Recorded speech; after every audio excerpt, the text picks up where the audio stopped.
2002 की बात है, जब न्यूज़पेपर से लेके टेलीविजन तक बस एक ही चीज चर्चा में थी कि कैसे एक अखबार बांटने वाला लड़का जो कि पायलट बनने आया था बट फिर एक स्पेस साइंटिस्ट बन गया, वो आज हिंदुस्तान के 11वें प्रेसिडेंट बनने की कगार पे खड़ा है। पॉलिटिक्स से दूर दूर तक कोई रिश्ता ना होने के बावजूद उन्होंने इस दर्जे को हासिल कर दिखाया। डॉक्टर कलाम रामेश्वरम में पले बड़े थे, जो कि तमिलनाडु की सबसे रिलीजियस जगहों में से एक है। जब डॉक्टर कलाम 8 साल के हुए तो देश में सेकेंड वर्ल्ड वॉर स्टार्ट हुआ था, जिसने कंट्री में इमरजेंसी जैसे हालात पैदा कर दिए। न्यूज़पेपर्स का बंडल भी जो सिटी में आना होता था, वो रामेश्वरम पहुंचने से पहले ही चलती ट्रेन से फेंक दिया जाता। डॉक्टर कलाम ने अपनी जिंदगी की पहली कमाई इन्हीं न्यूज़पेपर्स को इकट्ठा करके इनके ठेकेदारों की मदद करके ही करी थी। किसी ने सच ही कहा है कि जिंदगी जीने के 2 ही तरीके होते हैं, एक जो हो रहा है होने दो, बर्दाश्त करते जाओ, या फिर जिम्मेदारी उठाओ उसे बदलने की। वर्ल्ड वॉर 2 खत्म होते ही डॉक्टर कलाम ने अपने फादर से फिर श्वार्ट्स हाई स्कूल जाके पढ़ने की परमिशन मांगी। इस नई जगह पर उन्होंने अपना ज्यादातर टाइम अपने टीचर अय्यादुराई सोलोमोन से जिंदगी के ऊपर कुछ अच्छी बातें सीखने में बिताया। अय्यादुराई सोलोमोन कहते थे कि अगर इंसान को खुद पर विश्वास हो तो वो अपनी आने वाली डेस्टिनी तक बदल सकता है। श्वार्ट्स हाई स्कूल से एजुकेशन पूरी करके उन्होंने फिर सेंट जोसेफ कॉलेज से अपनी बीएससी पास करी और उसके बाद किसी तरह उनका नाम फिर मद्रास इंस्टीट्यूट ऑफ टेक्नोलॉजी के शॉर्ट लिस्टेड कैंडिडेट्स की लिस्ट में आ गया।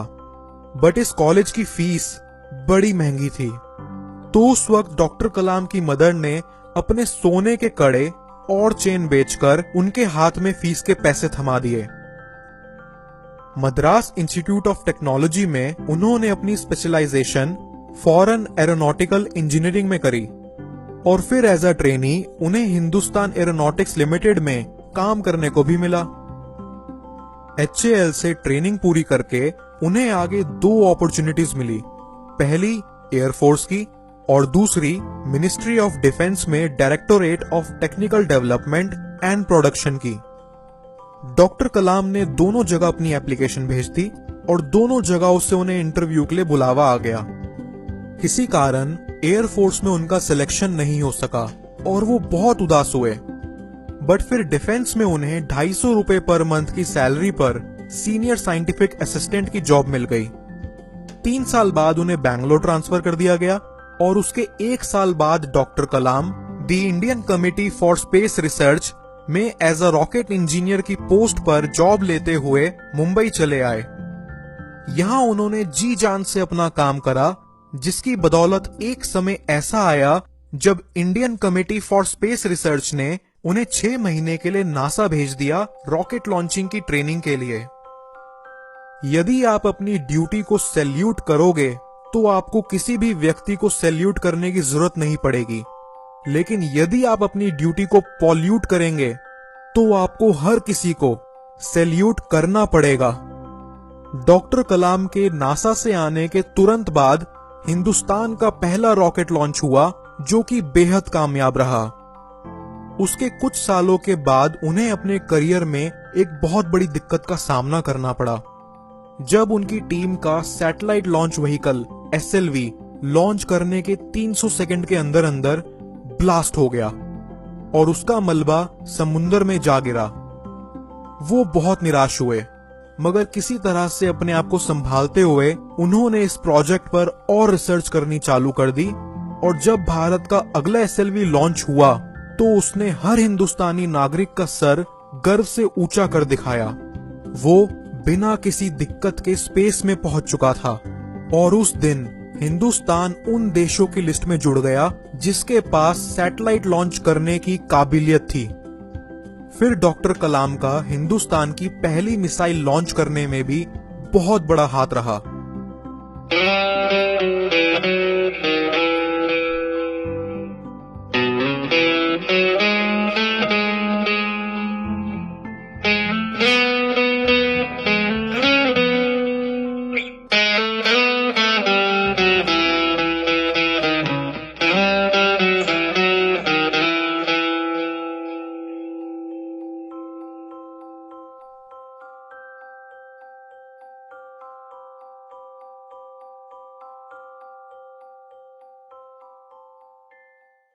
एक बार की बात है जब डॉक्टर कलाम के 70 लोगों की टीम जोरों शोरों से एक प्रोजेक्ट पर काम करने में लगी हुई थी, तो टीम में से एक साइंटिस्ट ने आके उनसे कहा कि सर, मैंने अपने बेटे को प्रॉमिस कर रखा है कि मैं आज शाम को उसे घर के पास वाले एग्जीबिशन में लेके जाऊंगा, तो क्या आज आप प्लीज मुझे 5:30 बजे घर जल्दी निकलने की परमिशन दे दोगे? डॉक्टर कलाम ने उससे परमिशन दे दी, बट उस दिन वो बंदा अपने काम में इतना उलझ गया कि जब तक उसका काम पूरा हुआ उसने देखा घड़ी में 8:30 बज चुके थे।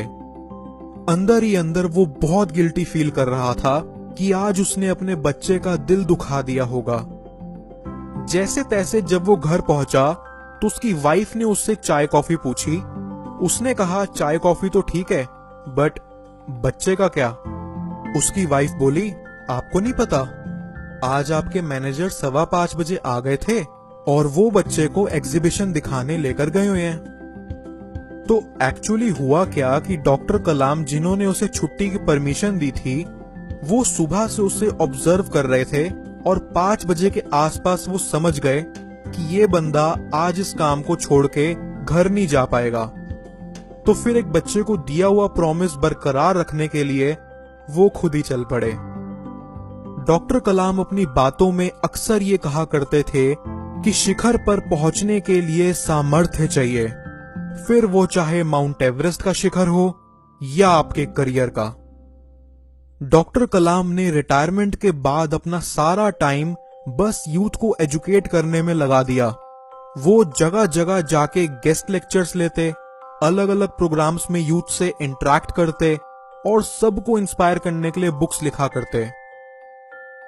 27 जुलाई 2015 को डॉक्टर कलाम की जिंदगी के कुछ आखिरी पल इस प्रकार बीते कि वो फ्लाइट पकड़कर गुवाहाटी गए और वहां से फिर 2.5 घंटे की ड्राइव करके IIM शिलोंग में अपना लेक्चर देने पहुंचे। उस दिन डॉक्टर कलाम पंजाब में हुए अटैक्स को लेके ऑलरेडी पूरे रास्ते दुखी थे। IIM शिलोंग में उनका लेक्चर का टॉपिक भी creating a liveable planet earth था।